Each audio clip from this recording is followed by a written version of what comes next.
In the spring of 1945, deep inside a Nazi military hospital in occupied Poland, a young nun moved silently through sterile white corridors carrying a tray of medical instruments.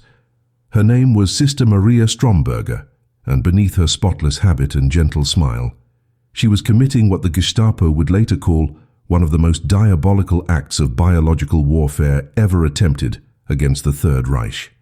While other nurses carefully sterilized their syringes between patients, Sister Maria did something that would make any medical professional recoil in horror. She deliberately reused contaminated needles on wounded SS officers recovering in her ward, transforming her healing hands into instruments of slow, invisible death. This wasn't a moment of madness or a lapse in judgment. This was calculated resistance, a secret war waged with pathogens instead of bullets, and the story of how a woman sworn to preserve life became one of the most effective killers the Nazi regime never knew they had.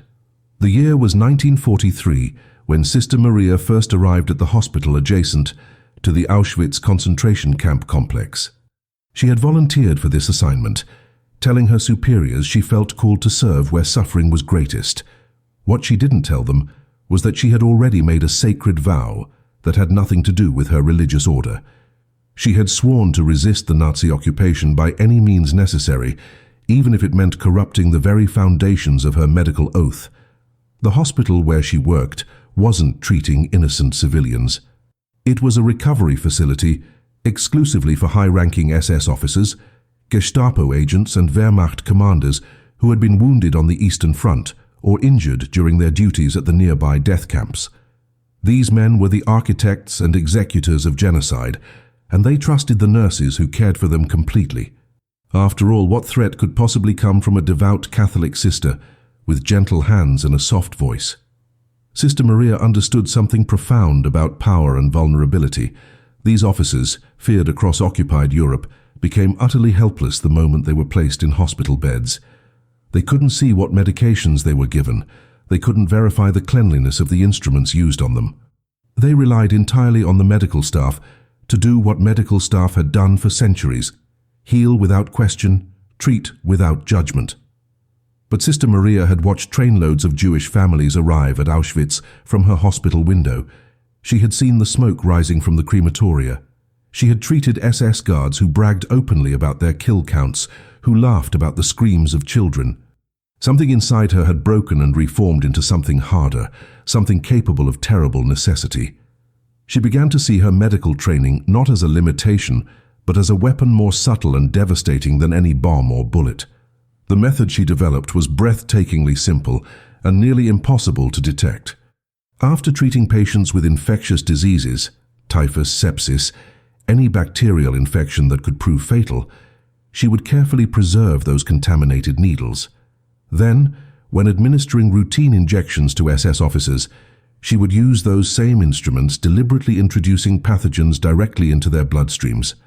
The infections would develop slowly, days or sometimes weeks later, manifesting as mysterious fevers that physicians attributed to existing wounds or post-surgical complications. By the time these officers died, often in agony from septic shock or organ failure, Sister Maria had already rotated to different wards, different patients. No one suspected the quiet nun who prayed at the bedside of dying Nazis, who held their hands and whispered words of comfort even as the infections she had given them consumed them from within. The risks she faced were absolute. If discovered, she wouldn't simply be executed. The Gestapo reserved special tortures for traitors who operated within their own institutions, and the idea of a medical assassin violated every notion of the protected status of healthcare workers. She would be made an example of, her death designed to break the will of any other potential resistors. Yet she continued month after month, year after year, moving through those hospital corridors like an angel of death disguised as an angel of mercy. She kept no records of her kills. She confided in no one. She attended Mass each morning and asked forgiveness for sins she fully intended to commit again that same afternoon. By the time the war ended, she had infected dozens of high-ranking Nazi officers, possibly more. The exact number died with her, a secret she carried to her grave. But here's what makes this story even more extraordinary. What transforms it from a tale of wartime desperation into something that forces us to confront uncomfortable questions about morality and resistance? Sister Maria Stromberger wasn't the only one. She was part of a network of medical professionals, doctors, nurses, pharmacists, who weaponized their positions of trust throughout Nazi-occupied Europe. They overdosed patients with morphine, contaminated wounds, switched medications, all while maintaining the facade of compassionate care. These were healers who decided that some lives were too dangerous to save, that their oaths to do no harm had to be balanced against the harm those patients were inflicting on the world. And history has almost completely forgotten them, these ghosts in white coats who killed with kindness and prayer. To understand how a woman of God could become a serial killer in a nurse's uniform, you have to understand what Poland looked like in 1939 when the Nazi war machine rolled across its borders. This wasn't just a military occupation. This was the systematic dismantling of an entire civilization, the deliberate erasure of Polish culture, education, religion, and identity. The Nazis didn't simply want to conquer Poland. They wanted to transform it into Lebensraum, living space for German settlers, which meant the existing population had to be eliminated, enslaved, or Germanized. Catholic churches were burned or converted into warehouses. Polish intellectuals, teachers, and priests were rounded up and executed in mass shootings. The country that had existed for centuries was being methodically erased from the map, and everyone living under Nazi rule understood that resistance wasn't just patriotic, it was existential. Maria Stromberger had grown up in Austria, not Poland, which makes her story even more remarkable. She was born in 1919 in the Alpine village of Midas, a devout Catholic raised in a region that would later enthusiastically embrace the Anschluss, the annexation of Austria into Nazi Germany. She trained as a nurse in Innsbruck, excelling in her studies and dedicating herself to the Franciscan ideals of service and compassion. But when the Nazis came to power, Maria watched her homeland transform into something she didn't recognize. Her Jewish neighbors disappeared overnight. Her hospital began refusing treatment to Romani patients. Doctors she had respected started implementing forced sterilization programs on people deemed genetically inferior. She saw the medical profession she loved being corrupted into an instrument of racial hygiene and genocide, and she made a choice that would define the rest of her life. In 1942, Maria volunteered for a transfer to occupied Poland, specifically requesting assignment to the hospital network near Auschwitz. Her supervisors were thrilled. Few Austrian nurses wanted to work in the primitive conditions of the Eastern Territories, especially so close to a concentration camp. They saw her request as evidence of exceptional dedication to the Reich. What they didn't know was that Maria had already established contact with the Polish underground resistance through a network of sympathetic priests. She had heard whispers about what was really happening at Auschwitz, rumors so horrific they seemed impossible to believe. Entire families were being gassed within hours of arrival. Thousands were dying every single day. The scale of the murder was beyond human comprehension, and Maria believed that proximity to such evil demanded action, not prayer alone. When she arrived at the SS hospital in the Auschwitz complex, the reality was worse than anything she had imagined. The hospital itself was modern and well-equipped, stocked with medications and equipment stolen from across occupied Europe. The SS officers she treated received the finest care available: fresh bandages, clean linens, morphine for pain, antibiotics when needed. Meanwhile, less than a kilometer away, concentration camp prisoners were dying from preventable diseases, starvation, and medical experiments conducted by doctors who had abandoned every ethical principle of their profession. Maria would finish a shift caring for SS men wounded in combat, then watch from the hospital windows as trains arrived carrying Hungarian Jews, Greek Jews, French Jews, entire communities being led directly to the gas chambers. The moral obscenity of the situation was overwhelming, and it was in those first weeks at Auschwitz that Maria began to formulate her plan. She started cautiously, paying careful attention to hospital routines and security protocols. She noticed that medical waste disposal was haphazard, that contaminated instruments were often mixed with clean ones in the chaos of wartime operations. She observed which SS officers were recovering from infected wounds, which patients had contracted typhus or other dangerous diseases. She studied the symptoms of bacterial infections, how long they took to manifest, how they could be mistaken for post-operative complications. And she began to pray, not for forgiveness, but for strength. She prayed for the courage to do what she knew was coming, for the steadiness of hand she would need, for the ability to look into the eyes of dying men she had deliberately infected and feel nothing but satisfaction. She was preparing for war, and her weapons would be silence, patience, and the tiny invisible organisms that could kill just as effectively as any bullet. The first time Maria Stromberger deliberately infected a patient, it was a cold morning in February of 1943. The patient was an SS Hauptsturmführer, a captain who had been wounded during a partisan ambush near Krakow. He was young, perhaps 25 years old, with blonde hair and the kind of square-jawed face that appeared on Nazi propaganda posters. He had been shot through the shoulder, and the wound was healing well under Maria's care. He was polite to her, even friendly, calling her Schwester and thanking her each time she changed his bandages. Then one afternoon, while she was preparing his medication tray, he began telling her a story. He talked about how his unit had rounded up an entire village suspected of harboring resistance fighters. They had locked everyone, men, women, children, inside the wooden church and set it on fire. He described the screams, the smell of burning flesh, and then he laughed. He actually laughed as if he were recounting a humorous anecdote from a hunting trip. Maria's hands never trembled as she prepared his injection, but something fundamental shifted inside her in that moment. Earlier that week, Maria had treated an elderly Polish laborer in a different ward who had developed a severe streptococcal infection. The man had died despite her genuine efforts to save him, his body consumed by sepsis. Standard protocol required all contaminated instruments to be sterilized immediately, but Maria had quietly set aside one of the syringes used in his final hours, wrapping it in gauze and hiding it in her uniform pocket. She had told herself it was just a precaution, that she was simply preparing for a possibility she might never act upon. But when the SS captain finished his story about the burning church and looked at her with those clear blue eyes, expecting perhaps shock or sympathy, Maria knew exactly what she was going to do.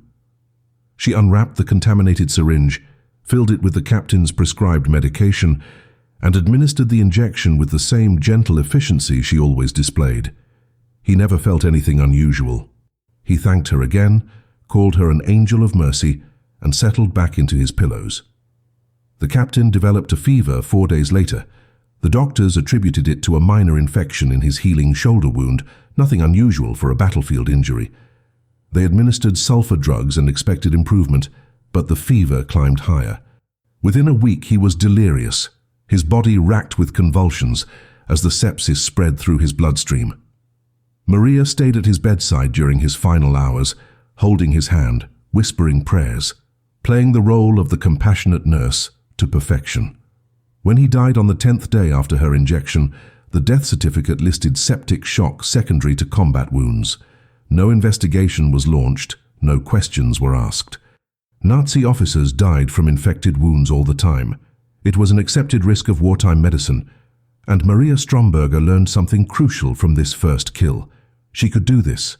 She could look into a dying man's eyes, knowing she had murdered him, and feel no guilt whatsoever. If anything, she felt a dark satisfaction, a sense that she had finally stopped being a passive witness to evil and had become an active force against it. But Maria was too intelligent to become reckless with her newfound power. She understood that patterns would be noticed, that even in the chaos of a wartime hospital, an unusual spike in deaths from infection would eventually trigger scrutiny. So she developed a system, a set of rules that would allow her to continue her secret war while avoiding detection. She would never target more than one patient per month. She would vary her methods, sometimes bacterial infections, sometimes introducing complications that would lead to fatal blood clots or organ failure. She would only target SS officers who held ranks of Hauptsturmführer or higher, men whose positions indicated significant involvement in atrocities. And she would always maintain her cover as the perfect nurse, gentle and devout, the kind of woman no one would ever suspect of harboring murderous intent.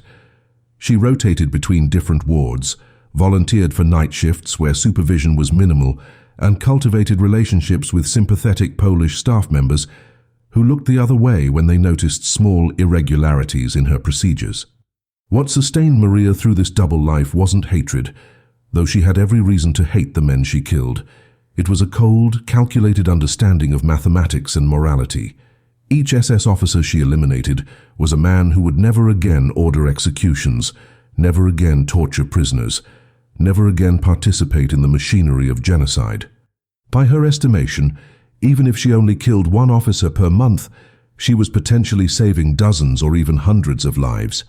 The Jewish families those officers would have sent to the gas chambers, the resistance fighters they would have tortured for information, the villages they would have destroyed, all of those potential victims were saved by her actions.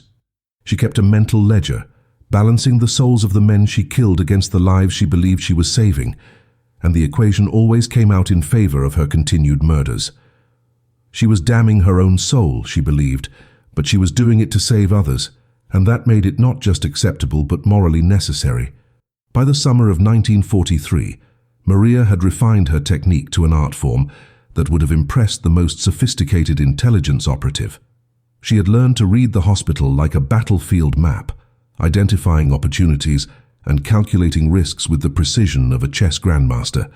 The key to her success was understanding that the Nazi medical system, despite its obsession with racial purity and scientific superiority, was fundamentally chaotic. Wartime shortages meant that supplies were constantly running low, sterilization equipment frequently malfunctioned, and overworked staff cut corners to keep up with the endless flow of wounded soldiers. In this environment of controlled disorder, Maria's deliberate contaminations blended seamlessly into the background noise of ordinary medical errors. When an officer died from a mysterious infection, it was just another tragic consequence of the war, not evidence of sabotage happening under their very noses. Maria's most valuable asset was her reputation as the most pious and dedicated nurse in the entire hospital complex. She attended Mass every morning at 5, spending an hour in prayer before her shift began. She volunteered for the worst assignments, caring for patients with gangrenous wounds, assisting in amputations, cleaning soldiers who had lost control of their bodily functions. She never complained, never requested time off, never showed anything but serene devotion to her duty. The German doctors and administrators adored her, seeing her as proof that even in the brutality of the Eastern Front, Christian virtue could flourish. They had no idea that her morning prayers included asking God for opportunities to kill, that her gentle bedside manner was a mask covering cold-blooded calculation, that every kind word she spoke to her patients was a lie designed to keep them trusting and vulnerable. She had weaponized their expectations of what a Catholic nun should be, turning their assumptions about female piety and medical compassion into a cloak of invisibility. The physical mechanics of her killing method evolved as she gained experience and confidence. She discovered that simple bacterial infections, while effective, took too long to kill and sometimes responded to treatment if caught early enough. So she began introducing multiple complications simultaneously, contaminating wounds with bacteria while also creating small tears in surgical sutures that would lead to internal bleeding, or mixing incompatible blood types during transfusions in ways that appeared accidental. She learned which medications could be safely diluted without visible change, rendering antibiotics useless even as doctors believed they were administering proper treatment. She studied the symptoms of various infections obsessively, memorizing how quickly they progressed, which were most likely to be fatal, which caused the most suffering. And yes, she wanted them to suffer. These men had inflicted unimaginable agony on innocent people, and Maria felt no obligation to grant them peaceful deaths. But Maria's secret war extended beyond the simple act of murder. She had also become a crucial link in the Polish resistance network operating around Auschwitz. Her position gave her access to information that partisan fighters desperately needed: transport schedules, guard rotations, the identities of particularly brutal SS officers who could be targeted for assassination. She smuggled medical supplies out of the hospital to underground fighters, stealing morphine, bandages and antibiotics by the handful and passing them to contacts in the local villages. She even helped facilitate escapes, deliberately misdiagnosing concentration camp prisoners assigned to work details in the hospital, declaring them too sick to return to the camp, and then arranging for resistance members to spirit them away during transport.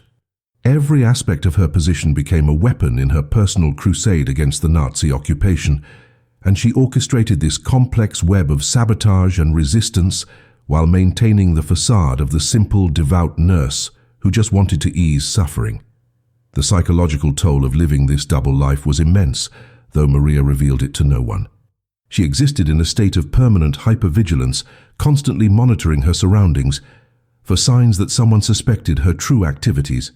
Every footstep in the corridor could be the Gestapo coming to arrest her. Every unexpected summons to an administrator's office could be the moment her careful cover finally collapsed. She slept poorly, plagued by nightmares where she was discovered mid-injection, where her hidden contaminated instruments were found, where she was dragged to the basement interrogation rooms she knew existed beneath the hospital. But she also dreamed about the people in the trains arriving at Auschwitz, the faces pressed against the cattle car windows, the children who would be dead within hours. Those dreams were worse than any nightmare about her own capture, and they drove her to continue, despite the crushing weight of fear and isolation that threatened to break her spirit every single day. The turning point in Maria's campaign of medical assassination came in the autumn of 1943, when a particular SS officer arrived at her hospital. His name was Obersturmbannführer Klaus Reinhardt, a lieutenant colonel who commanded one of the mobile killing units operating in Ukraine.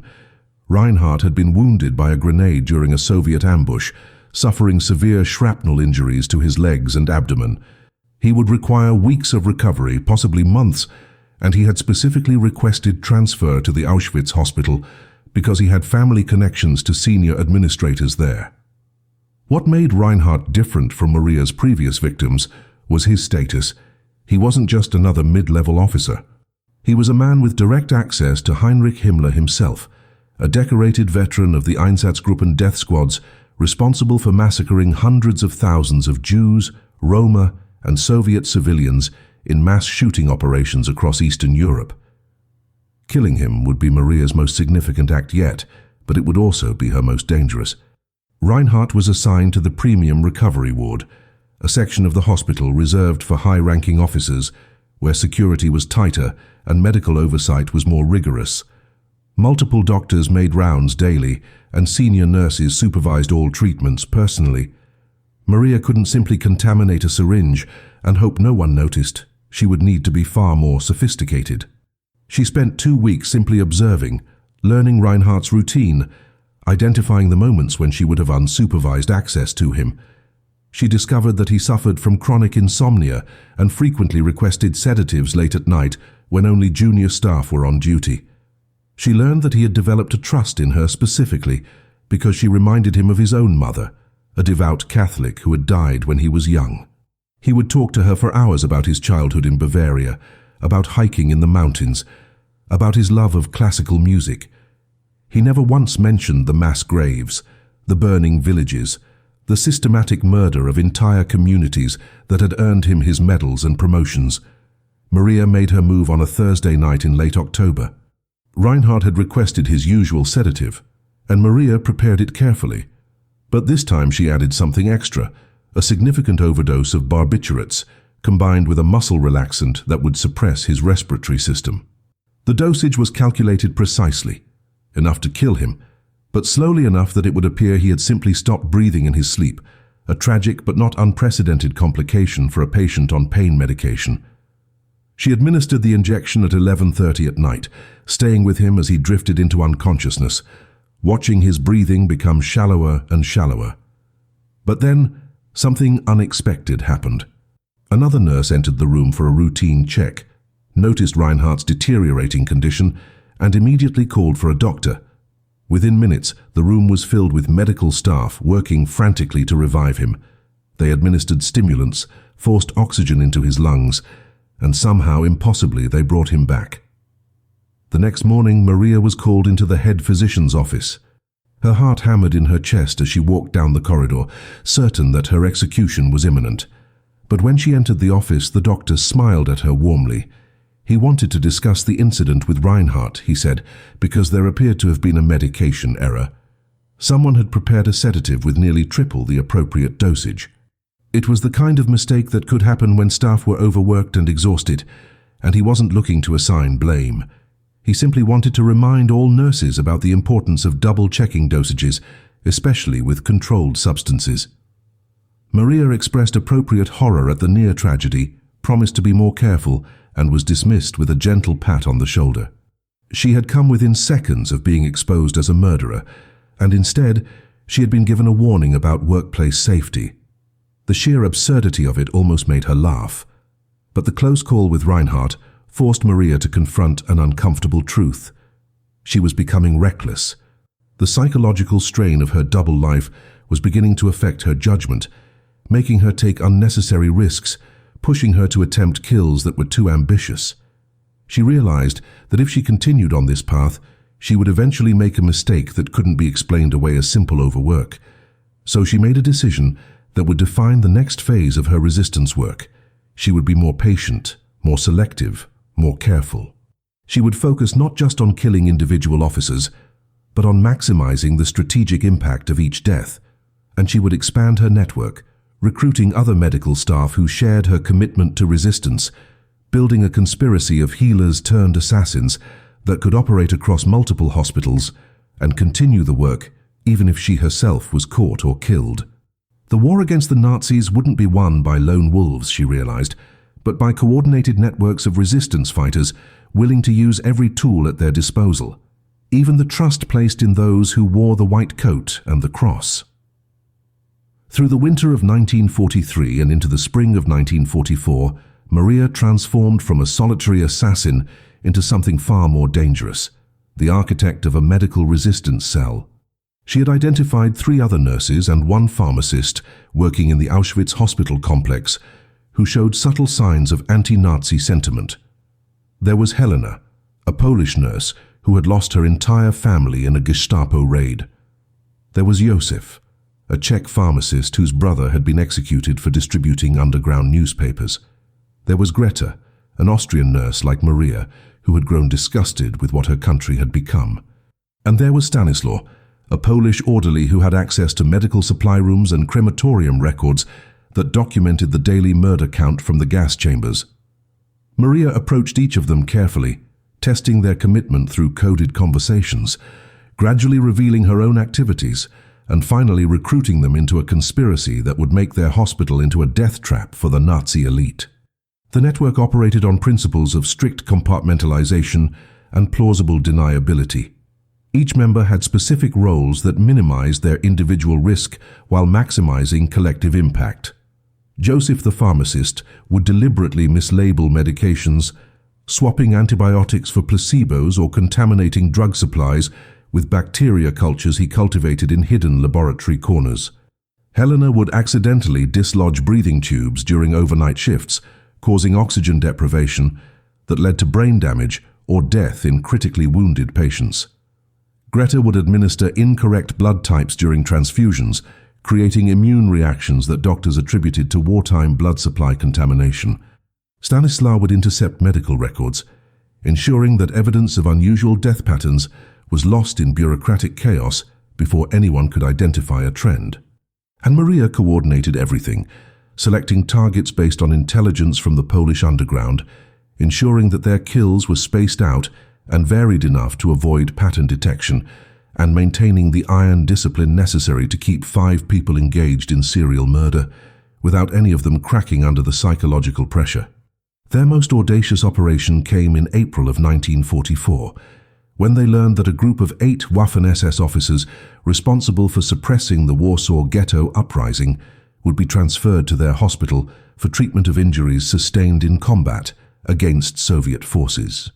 These men were legends of brutality even among the SS, decorated for their roles in burning the ghetto block by block, forcing Jewish families from hiding places and executing them in the streets. The resistance wanted them dead, but partisan attacks were nearly impossible given the heavy security surrounding high-value Nazi officers. Maria's network saw an opportunity that was too significant to pass up.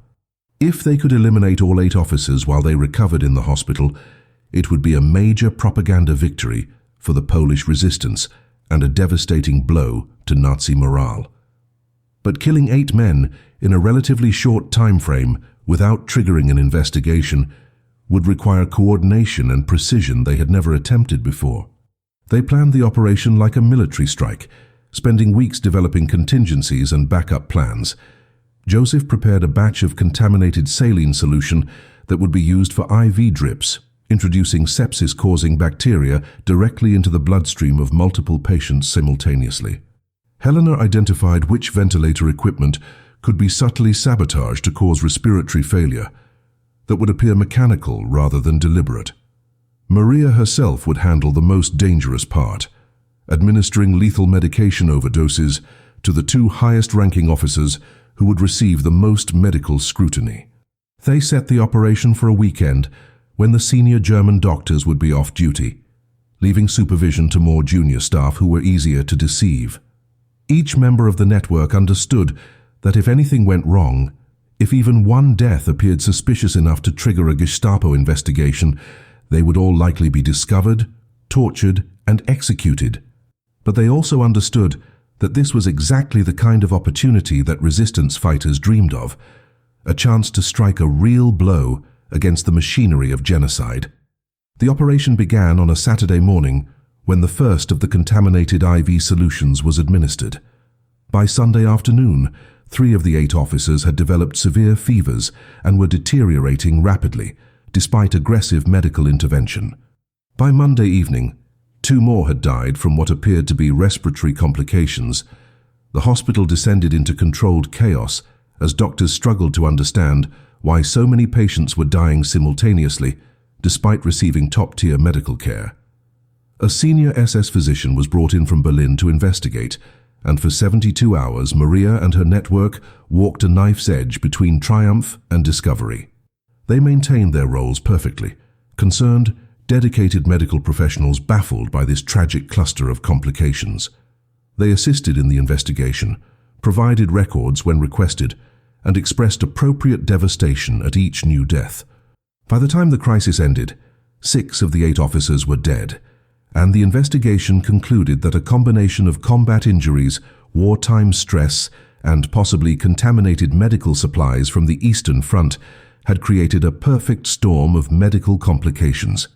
No sabotage was suspected, no arrests were made, and Maria's network had just proven that organized medical resistance could achieve results that exceeded anything a lone operative could accomplish. The success of the Warsaw Ghetto officers' operation should have been Maria's greatest triumph, but instead it marked the beginning of the most terrifying period of her war. Within days of the investigation's conclusion, Gestapo agents began appearing at the hospital with increasing frequency, not as patients, but as observers.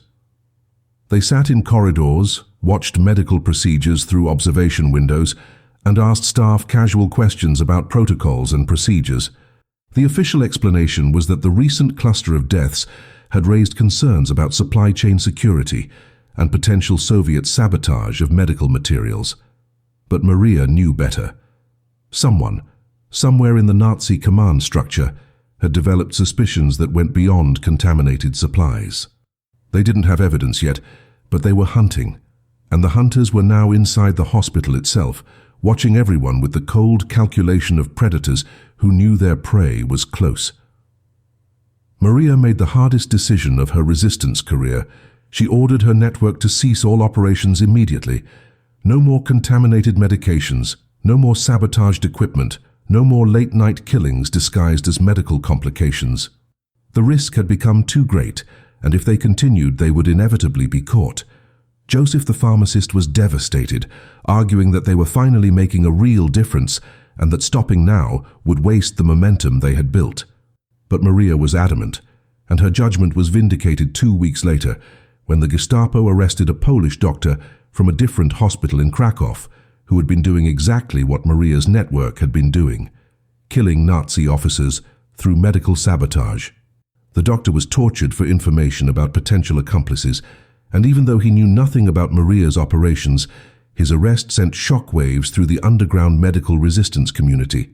The Nazis now understood that the threat was real, that medical staff could be weapons, and their paranoia had been upgraded from vague suspicion to active counterintelligence operations.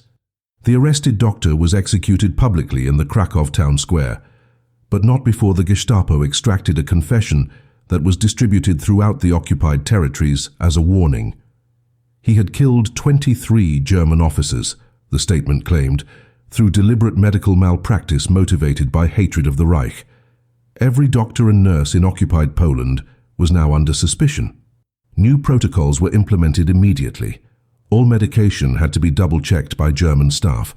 All procedures required German doctor supervision, and medical supply chains were reorganized to prevent tampering. The entire system that had allowed Maria to operate undetected for nearly 2 years was being systematically dismantled. She watched her freedom of action disappear week by week, knowing that the window for medical resistance was rapidly closing, and knowing that she had been extraordinarily lucky to escape detection when others had not. But Maria couldn't completely step away from resistance work. It would have been psychologically impossible after everything she had witnessed and done. So she pivoted to activities that carried less immediate risk of exposure. She focused on intelligence gathering, memorizing information about troop movements, officer identities, and supply shipments that she passed to Polish underground contacts through a network of trusted intermediaries. She continued smuggling medical supplies to partisan fighters, though now in much smaller quantities and with far more elaborate precautions. She used her position to falsify medical records for concentration camp prisoners, sometimes saving lives, by declaring infectious prisoners healthy enough to work, which paradoxically extended their survival, or by diagnosing healthy prisoners as dangerously ill, which sometimes resulted in their transfer away from immediate extermination. These were smaller acts of resistance than her previous killing campaign, but they were acts that could be sustained with lower risk, and sustainability mattered as the war entered. What everyone could sense was its final phase. The psychological transition from active killer to passive resistor was more difficult than Maria had anticipated. She had become addicted to the sense of power that came from choosing who lived and who died, from the satisfaction of watching Nazi officers suffer and knowing she had caused that suffering. Stepping back felt like surrender, even though intellectually she understood it was necessary for survival. She struggled with rage and frustration, channeling those emotions into longer hours of work and more fervent prayers that did nothing to ease the guilt she felt. Not guilt over the men she had killed, but guilt over the men she was now allowing to live and recover and return to their units where they would continue their atrocities. Every SS officer who left her hospital alive felt like a personal failure, a compromise with evil that she had sworn never to make. But she endured because endurance was now the only form of resistance available to her, and because somewhere deep inside she still believed that survival itself could be a victory if she lived long enough to testify about what she had done and witnessed. January of 1945 brought the sound that everyone in occupied Poland had been praying for, the distant thunder of Soviet artillery growing louder each day as the Red Army advanced westward. The Nazi command structure around Auschwitz descended into panic as officers realized that the industrial murder machine they had operated with such bureaucratic efficiency was about to be overrun by an enemy that would show them no mercy. Evacuation orders came down from Berlin, and the hospital where Maria had conducted her secret war began the chaotic process of preparing for withdrawal. Thousands of concentration camp prisoners were being force-marched westward in the dead of winter, and many of the SS officers Maria had once cared for were now frantically destroying evidence of their crimes, burning documents, dismantling gas chambers, and executing witnesses who could testify to what had happened in this place. The entire Nazi apparatus was collapsing, and in that collapse, Maria saw one final opportunity to settle scores. The hospital administrators ordered medical staff to prepare wounded officers for transport to facilities deeper inside the shrinking Reich, but the logistics were a nightmare. There weren't enough vehicles, the roads were clogged with retreating Wehrmacht units, and Soviet air superiority meant that any convoy could be strafed without warning. Dozens of officers would have to remain behind, too wounded to travel, and those men faced a grim choice: Stay and face Soviet capture, which likely meant execution or decades in a gulag, or request euthanasia to avoid that fate. German military doctrine actually permitted mercy killings for soldiers facing capture by the Soviets, and several officers approached Maria directly, asking her to end their lives rather than let them fall into enemy hands. These men, who had shown no mercy to millions of victims, were now begging for the compassionate death they had denied to others. And Maria, for the first time in years, felt something close to joy. She accommodated their requests with the efficiency that would have horrified them had they understood her true feelings. Officers who asked for quick deaths received injections of morphine mixed with air bubbles that caused fatal embolisms, a death that appeared peaceful externally but involved drowning in their own blood internally. Others received medication combinations that caused excruciating organ failure over several hours, their final moments spent in the kind of agony that concentration camp victims experienced daily. Maria no longer needed to hide her work or maintain the pretense of accidental complications. The hospital was emptying, supervision had evaporated, and the Nazi command structure cared only about evacuating healthy personnel who could continue fighting. The dying were simply abandoned to their fate, and Maria became that fate, moving through the wards like the angel of death she had always been, finally free to kill without pretense or concealment. But even in those final days, Maria maintained a strange moral code that revealed the complexity of her conscience. When very young soldiers, barely 18 years old and conscripted into service they hadn't chosen, requested help dying, she often refused and instead provided them with civilian clothes and directions to partisan contacts who might help them desert and survive. When Ukrainian guards who had assisted in the Holocaust asked for mercy, she gave them exactly what they deserved: slow, agonizing deaths that she observed with clinical detachment. She made judgments about complicity and guilt with the authority of judge and executioner combined, deciding in moments who warranted compassion and who warranted suffering. It was the ultimate corruption of her medical training, the final transformation from healer to arbiter of life and death, and she embraced it with the conviction of someone who had long ago abandoned any hope of redemption. The Red Army reached Auschwitz on January 27, 1945, liberating the few thousand prisoners too sick or weak to be evacuated during the death marches. Maria was still in the hospital when Soviet soldiers entered, surrounded by the bodies of the men she had killed in those final chaotic weeks.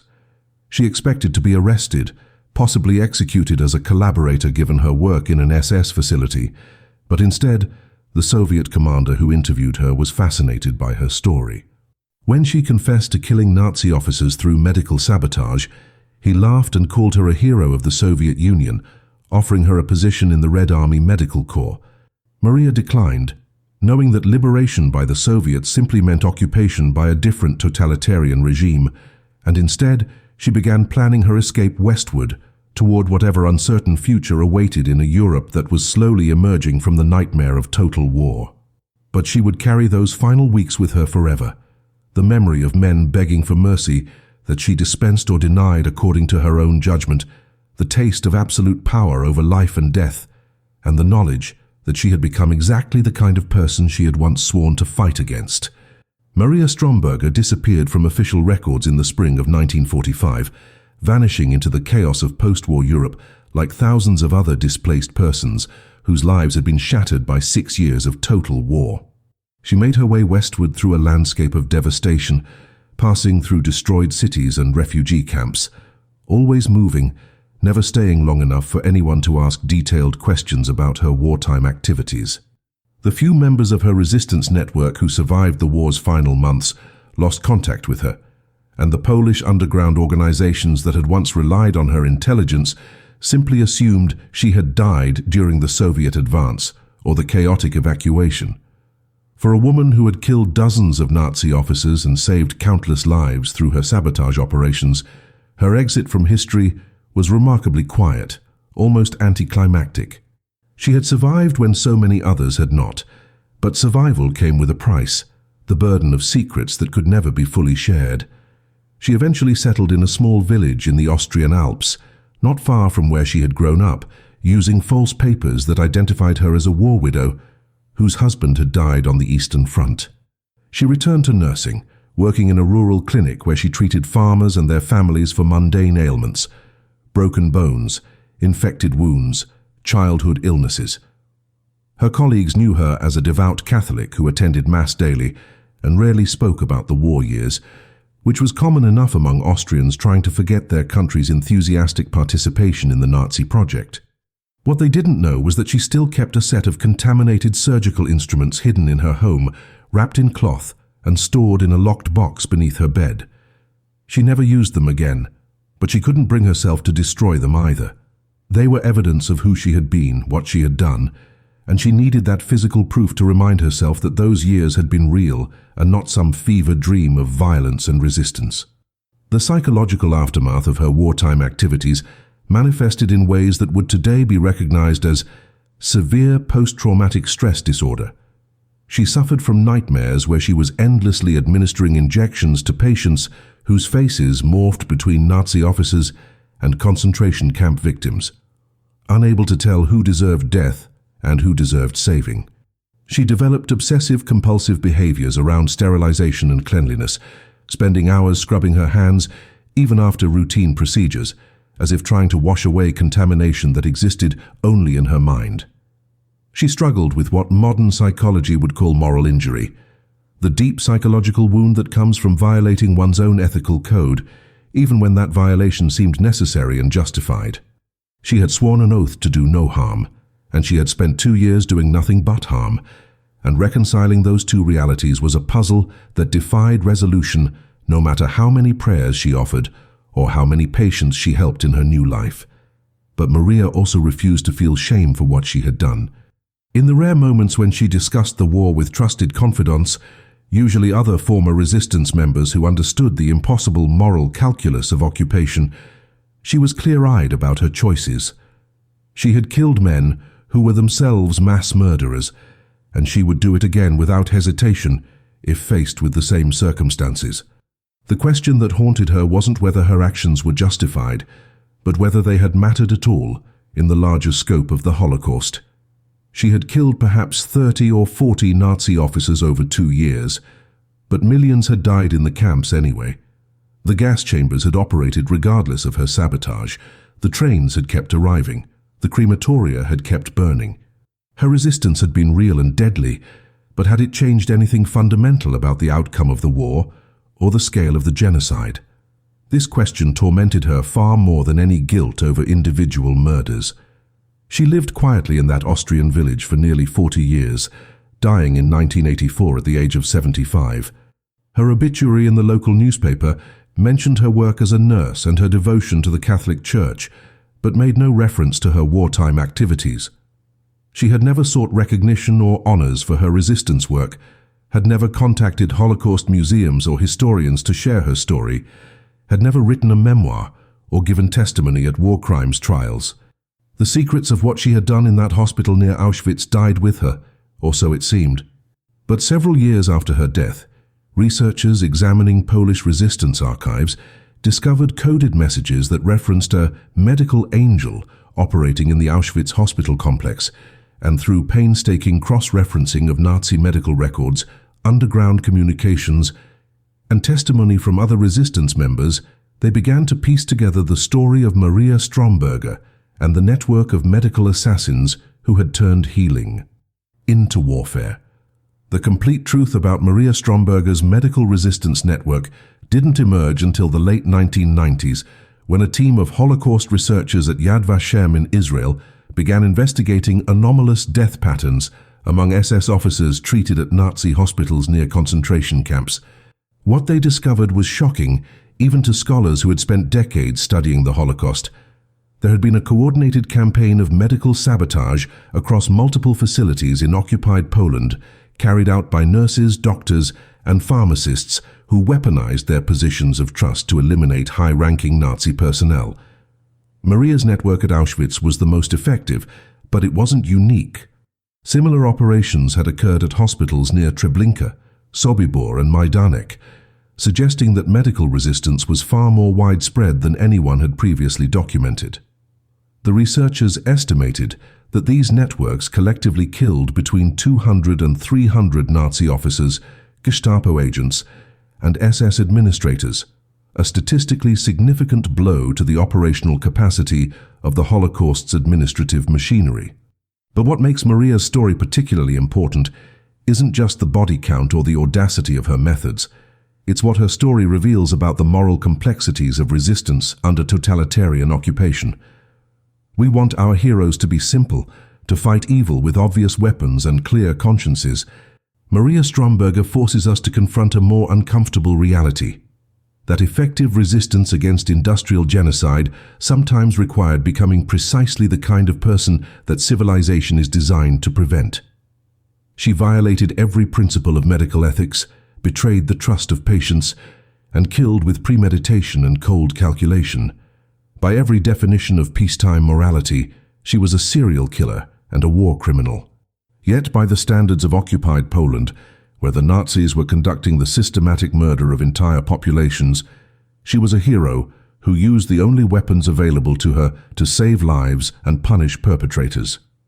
Both of those assessments are simultaneously true, and wrestling with that contradiction is essential to understanding what occupation and genocide do to human morality. The legacy of Maria's story extends beyond historical curiosity into contemporary debates about resistance, medical ethics, and the limits of justified violence. In the decades since World War II, international law has established clear protections for medical personnel and facilities, recognizing that healthcare must remain neutral ground even during warfare. These laws exist precisely to prevent the kind of weaponization of medicine that Maria practiced. Because if patients can't trust that hospitals will heal them, the entire social contract that makes civilization possible begins to collapse. Yet those same legal frameworks were created in response to Nazi atrocities, and they don't adequately address the question of what medical professionals should do when the state they serve is itself conducting genocide. Maria's actions exist in a moral and legal gray zone that international law still struggles to address. Was she a war criminal who should have been prosecuted for murder, or was she a resistance fighter whose actions were justified by the extraordinary evil she was fighting against? Perhaps the most disturbing aspect of Maria Stromberger's story is how completely it was erased from popular memory for half a century. While male partisan fighters and military resistance leaders were celebrated in post-war Europe, women who conducted equally dangerous sabotage operations through traditionally feminine roles, as nurses, secretaries, domestics, were largely forgotten. Maria's work was dismissed as minor compared to armed resistance, as if killing Nazi officers with contaminated syringes was somehow less significant than killing them with bullets. This erasure reflects deep biases about what constitutes real warfare and real heroism, biases that privilege masculine forms of violence over feminine ones even when the results are identical. The fact that we're only now 80 years later beginning to understand the scope of medical resistance during the Holocaust says more about our assumptions regarding gender and violence than it does about the historical importance of what women like Maria accomplished. Today, Maria Stromberger's story serves as a crucial reminder that resistance to evil isn't always heroic in the way we prefer to imagine it. It's often messy, morally compromised, and conducted by people who had to become monsters to fight monsters. Her legacy isn't comfortable or easily celebrated, but it is essential. In a world where authoritarian regimes continue to commit atrocities and where medical personnel still face impossible choices about how to maintain their ethics under oppressive governments, Maria's story provides no easy answers, but asks the necessary questions. Can healing and killing coexist in the same hands? When does resistance become its own form of atrocity? And perhaps most importantly, what are we willing to sacrifice of ourselves to prevent the kind of evil that makes such sacrifices seem necessary? These are the questions that Maria Stromberger carried to her grave, and they are the questions that her rediscovered story forces us to confront today, in a world that desperately needs to remember that ordinary people in extraordinary circumstances are capable of both tremendous heroism and terrible acts, sometimes simultaneously, and sometimes in the service of the same cause.